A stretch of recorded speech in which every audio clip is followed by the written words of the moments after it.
He was one half of rock's most famous bearded duo, but Dusty Hill once walked away from fame to work a minimum wage job at an airport just to feel normal. And when fans recognized him pushing a broom, he convinced them they were crazy. In the late 1970s, ZZ Top took a massive 3-year hiatus. Dusty wanted to feel normal again and ground himself, so he secretly took a job at the Dallas-Fort Worth airport. He wasn't a manager, he was loading luggage and sweeping floors. When travelers recognized him and asked, "Hey, aren't you the guy from ZZ Top?" he would look them in the eye and say, "No. Do you think a rock star would be out here pushing a broom?" It worked every time.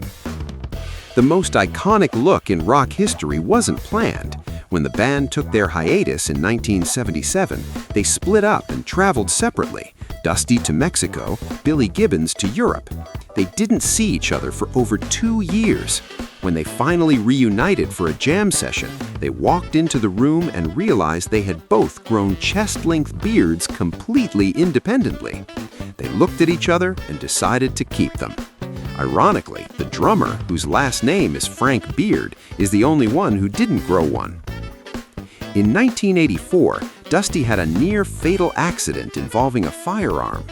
His girlfriend was taking off her boots, and a small .38 caliber Derringer pistol she kept inside one of them fell out. The gun hit the floor and discharged, shooting Dusty directly in the abdomen. He survived, but it was a close call that delayed the band's recording schedule for Afterburner. Before ZZ Top, Dusty played in a band with his brother Rocky called American Blues. They were obsessed with standing out in the psychedelic 60s scene. To match the band name, Dusty and his brother dyed their hair blue with commercial hair dye. It looked cool, but it backfired.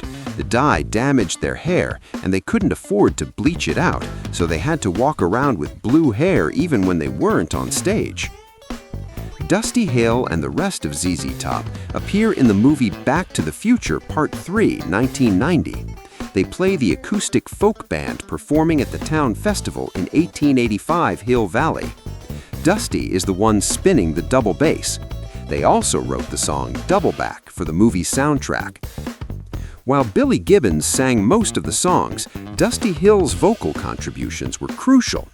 He sang lead vocals on Tush, one of the band's biggest and most aggressive hits. The song was written during a sound check in Florence, Alabama.